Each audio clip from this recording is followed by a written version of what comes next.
Hello बच्चों, let's see this question. The true statement about Mn2O7 is और are.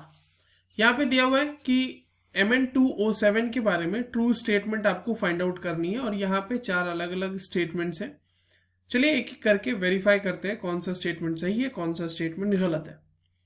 सबसे पहले तो ये देखते हैं कि इस क्वेश्चन को सॉल्व करने के लिए हमें किस की कॉन्सेप्ट की जरूरत है.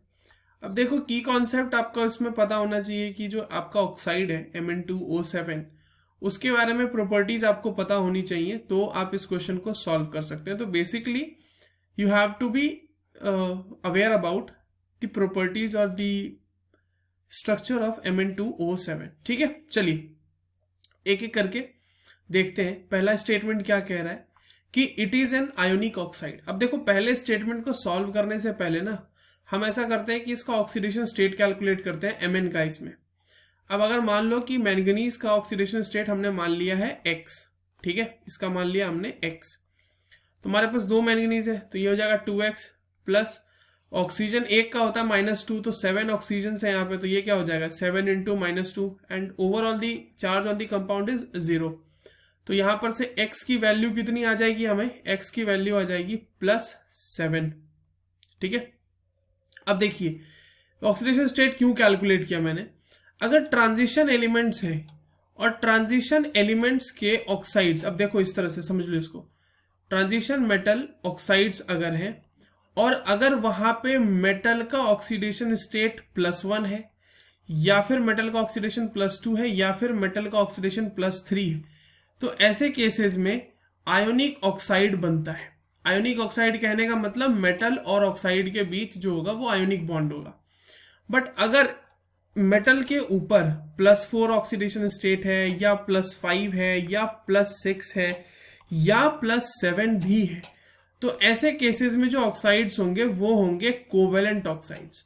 कोवेलेंट ऑक्साइड्स कहने का मतलब they behave as covalent oxide because there is a metal oxygen covalent bond present in between them. ठीक है, तो कोवेलेंट ऑक्साइड्स के केस में क्या होगा कि metal oxygen covalent bond present होता है.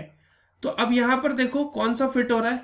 ऑप्शन ए कह रहा है कि it is an ionic oxide. हमने दोनों अभी तो देखा ना ऑक्सीडेशन स्टेट के लिए, तो ये आयोनिक ऑक्साइड नहीं, ये एक कोवेलेंट ऑक्साइड है. पहला स्टेटमेंट हमारा गलत हो चुका है. It includes no an MnO bridge. चलिए स्ट्रक्चर ड्रॉ कर लेते हैं. स्ट्रक्चर अगर हम ड्रॉ करें इसका, तो यहां पर ये इस तरीके से ओरिएंटेड है. ये इसका स्ट्रक्चर होगा पूरा का पूरा Mn2O7 का. ठीक है, अब यहां पे आपको साफ साफ दिख रहा होगा कि yes there is a presence of MnO bond, है ना. इसको मैं थोड़ा सा हाइलाइटर से अगर हाईलाइट कर दूं तो आपको ज्यादा अच्छे से समझ में आएगा. ये देखो, यही तो ब्रिज बॉन्ड है ना हमारा MnO वाला. तो ऑप्शन 2 भी हमारा हो गया गलत. ठीक है, ऑप्शन 2 भी हो गया हमारा गलत. तीसरा क्या कह रहा है, Mn is tetrahedrally surrounded by oxygen. देखो इसका क्या मतलब है. इसका मतलब यह है कि यहाँ पे Mn के ऊपर जो ये चारों ऑक्सीजन लगे हुए हैं ना, ये टेट्राहेड्रल ओरिएंटेशन में है. कहने का मतलब कि Mn जो है ना, यहाँ पर Mn जो है वो sp3 हाइब्रिडाइज्ड है और यहाँ पर Mn से लेके इतने दूर का अगर आप स्ट्रक्चर देखोगे तो ये आपको एक टेट्राहेड्रल मिलेगा और यहां पर से Mn का दूसरा वाला देखोगे तो यहां पर आपको एक टेट्राहेड्रल देखने को मिलेगा. अब यहां पर Mn का हाइब्रिडाइजेशन मैंने कैसे बता दिया, sp3 है. तो देख लीजिए इसका स्टेरिक नंबर कैलकुलेट कर लेते हैं. Mn से लगे हुए जितने सिग्मा बॉन्ड्स उनको काउंट कर लीजिए. 1 2 3 और 4 सिग्मा बॉन्ड है और Mn का क्योंकि +7 ऑक्सीडेशन स्टेट हो चुका है तो इसके ऊपर कोई भी लोन पेयर नहीं होगा.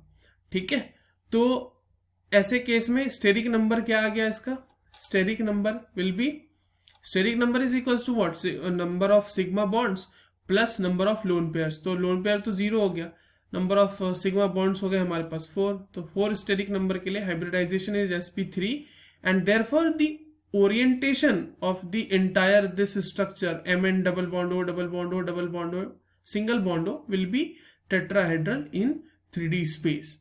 राइट, तो इसका मतलब हमारा सी ऑप्शन तो सही है. डी कह रहा है ऑल ऑफ द अबव है, ये अबव नहीं है, अबव है ये, तो ये तो गलत हो जाएगा. So the correct answer for this question is option C. I hope you understood it well. All the very best.